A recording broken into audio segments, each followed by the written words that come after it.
So friends, आज की इस वीडियो में हम लोग बात कर रहे हैं energy loss in combination of capacitors के बारे में। कहने का मतलब ये है कि जब भी हम कॉम्बिनेशन बनाते हैं कैपेसिटर्स का, हमें पता है सीरीज़ होता है या फिर पैरेलल होता है, तो ऐसी सिचुएशन में एक कैपेसिटर को दूसरे कैपेसिटर से हम जोड़ते हैं तो एक कैपेसिटर के पास कुछ एनर्जी होती है, दूसरे के पास कुछ एनर्जी होती है।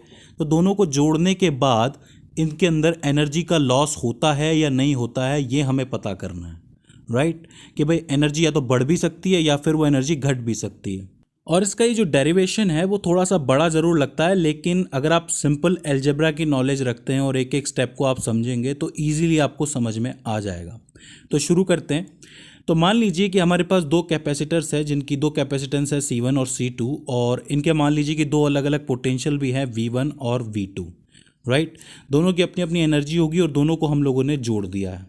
अब देखिए, दोनों का पोटेंशियल अलग अलग है, तो किसी का पोटेंशियल ज़्यादा हो सकता है, किसी का पोटेंशियल कम हो सकता है। तो जब हम इन्हें जोड़ेंगे तो ये दोनों एक कॉमन पोटेंशियल पे आने की कोशिश करेंगे, क्योंकि हमें पता है कि पोटेंशियल बराबर हो जाता है जोड़ने पर। तो ऐसे में कॉमन पोटेंशियल की वैल्यू हम निकालेंगे C1V1 प्लस C2V2 अपॉन में C1 प्लस C2।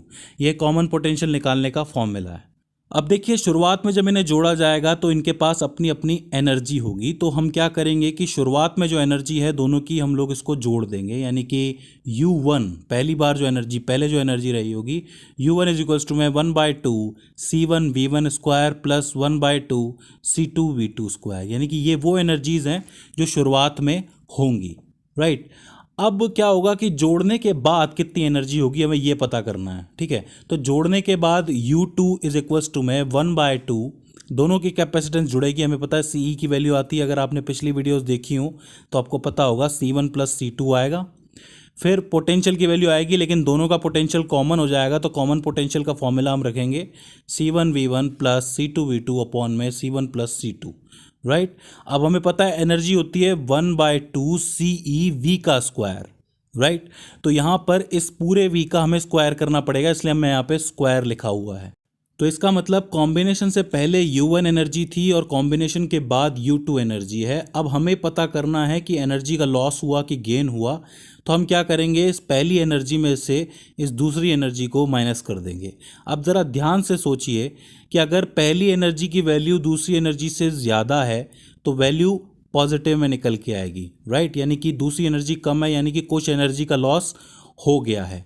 वहीं अगर पहली एनर्जी में से दूसरी एनर्जी को माइनस करने पे वैल्यू अगर नेगेटिव निकल के आई तो इसका मतलब दूसरी एनर्जी की वैल्यू ज़्यादा है, यानी कि इसने एनर्जी का गेन कर लिया है। तो हमें पता करना है कि पॉजिटिव आएगी कि नेगेटिव आएगी वैल्यू, यानी कि एनर्जी लॉस होगा कि एनर्जी गेन होगा। तो यहाँ से छोटा सा डेरिवेशन है, ध्यान से देखिएगा। U1 minus U2 is equals to में 1/2 C1V1 square plus 1/2 C2V2 square, ये तो U1 की वैल्यू है, माइनस में 1/2 C1 प्लस C2 और अंदर ब्रैकेट में C1V1 प्लस C2V2 अपॉन में C1 प्लस C2 का होल स्क्वायर, ठीक है। कुछ नहीं किया हम लोगों ने, एक एनर्जी में से दूसरी को माइनस किया है। अब इन दोनों में जो कॉमन चीज़ आ रही है 1/2, उसको हम लोगों ने बाहर रख लिया है और अंदर रह गया है ब्रैकेट में, पहले ब्रैकेट में C1V1 का स्क्वायर प्लस C2V2 का square minus C1 plus C2, यहाँ पर अंदर वाले ब्रैकेट में C1V1 प्लस C2V2 अपॉन में C1 प्लस C2 का होल स्क्वायर और ब्रैकेट बंद। अब देखिए, इसको मैंने क्या है ऊपर नीचे स्क्वायर में तोड़ा है, इस पूरे स्क्वायर को ऊपर नीचे वाले स्क्वायर में तोड़ दिया है।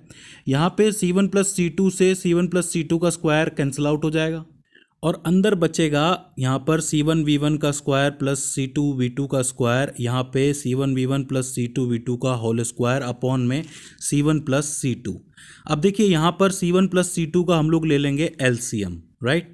यहाँ पर LCM ले सकते हैं हम लोग, तो इस तरीके से लिखेंगे कुछ 1/2, अंदर बचेगा C1 प्लस C2 को ऊपर मल्टीप्लाई करेंगे C1V1 का होल स्क्वायर प्लस C2V2 का whole square minus C1V1 plus C2V2 का होल स्क्वायर अपॉन में C1 प्लस C2। देखिए, ध्यान से देखिए कि मैंने LCM लिया है और इस C1 प्लस C2 को ऊपर मल्टीप्लाई किया है, इतना सा काम किया है मैंने। अब देखिए हम क्या करेंगे कि पहले तो इस C1 प्लस C2 को हम बाहर ले लेंगे, ठीक है, और फिर ये जो C1 है पहले इसको इससे पूरा मल्टीप्लाई करेंगे, फिर C2 को इस पूरे से मल्टीप्लाई करेंगे। देखिए ध्यान से देखिए, कंफ्यूज नहीं होना है। बाहर आ जाएगा 1/2 C1 प्लस C2, अंदर रहेगा C1 को इससे मल्टीप्लाई करेंगे तो C1 का स्क्वायर V1 का square plus C1 C2 V2 का स्क्वायर, राइट। इसको C1 से मल्टीप्लाई कर दिया। अब C2 से मल्टीप्लाई करेंगे यानी कि C1 C2 V1 का स्क्वायर प्लस C2 का स्क्वायर V2 का स्क्वायर, राइट। यहाँ पे माइनस है, यहाँ पे देखिए A प्लस बी का होल स्क्वायर चल रहा है, तो हम लोग ब्रैकेट में A प्लस बी का होल स्क्वायर खोल देंगे यानी कि C1 का स्क्वायर V1 का स्क्वायर प्लस C2 का स्क्वायर V2 का square plus 2C1 V1 C2 V2। देखिए कुछ नहीं किया है मैंने, सिर्फ A प्लस बी का होल स्क्वायर खोला है, राइट। अब क्या करेंगे कि इस वाले माइनस को अंदर खोल देंगे यानी कि इस वाले ब्रैकेट को हम लोग खोल देंगे। तो ये हिस्सा तो ऐसे का ऐसा ही लिखा है, यहाँ पे C1 square V1 square minus का हो जाएगा minus C2 square V2 square minus 2C1 V1 C2 V2, right. अब ज़रा ध्यान से देखिए कि यहाँ पर C1 square V1 square plus का है, यहाँ पे C1 square V1 square minus का है, दोनों कैंसिल आउट हो गए। यहाँ पे C2 square V2 square plus का है और यहाँ पे C2 square V2 square minus का है, दोनों कट गए। बचा क्या, 3 टर्म बचे, ये वाला और ये वाला। तो इसको हम लोग लिख देंगे 1/2, यहाँ पे C1 प्लस C2 नीचे आएगा और अंदर आएगा C1 C2 V2 का square plus C1 C2 V1 का square minus 2C1 V1 C2 V2। अब देखिए इन तीनों टर्म्स में C1 C2 C1 C2 C1 C2 common आ रहा है, तो हम इसको कॉमन ले सकते हैं यानी कि बाहर आ जाएगा 1/2 C1 C2 अपॉन में C1 प्लस C2, राइट। और अंदर क्या रहेगा, V1 का स्क्वायर प्लस V2 का square minus 2V1 V2, right. C1 C2 common आने के बाद यही बचेगा। अब ज़रा गौर से देखिए ये V1 माइनस V2 का होल स्क्वायर बन रहा है कि नहीं ये फॉर्मूला, ठीक है। तो हम लोग इसको लिख सकते हैं 1/2 C1 C2 अपॉन में C1 प्लस C2 और ब्रैकेट में आएगा V1 माइनस V2 का होल स्क्वायर, राइट। तो ये निकलेगी U1 माइनस U2 की वैल्यू यानी कि ये वो एनर्जी निकलेगी। अब ये एनर्जी पॉजिटिव है कि नेगेटिव है, तो ज़रा गौर से देखिए यहाँ पे C1 की वैल्यू है, C2 की वैल्यू है, नीचे C1 की वैल्यू C2 की वैल्यू सब पॉजिटिव में, ठीक है। अब मान लो कि ये V1 और V2 की में कोई भी वैल्यू बड़ी हो सकती है, V2 की बड़ी हो सकती है, लेकिन जब उसका स्क्वायर होगा तो वो अल्टीमेटली पॉजिटिव निकल के आने वाली है, ठीक है। क्योंकि हमें पता है कि स्क्वायर करने के बाद नेगेटिव की वैल्यू भी पॉजिटिव हो जाती है, यानी कि ये पूरी वैल्यू पॉजिटिव निकल के आई है। इसका मतलब पहली एनर्जी में से दूसरी एनर्जी जब हमने माइनस की तो कुछ एनर्जी का लॉस हो गया, राइट। कम एनर्जी बची, ठीक है। पहली बड़ी है दूसरी छोटी है, तो इसका मतलब पॉजिटिव वैल्यू निकल के आई है, तो कुछ एनर्जी जो है लॉस हो गई जब हमने दो कैपेसिटर्स को जोड़ा।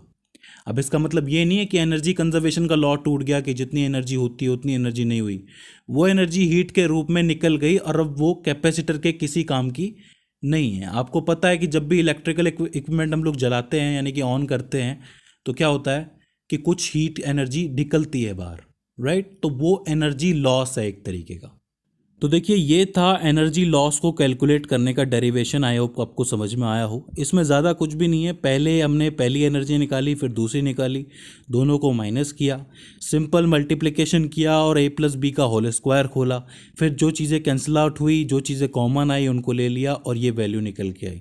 अब ज़रा अगर आप गौर से देखोगे तो आपको पता चलेगा कि 1/2 CE और V का स्क्वायर ये वही एनर्जी है जो एनर्जी हमने शुरुआत में कैलकुलेट की थी ना कि भाई 1/2 CE V का स्क्वायर, तो ये वही है, बस थोड़ा सा फ़र्क ये आ गया है कि फॉर्मूला यहाँ पे थोड़ा सा अलग दिख रहा है, राइट।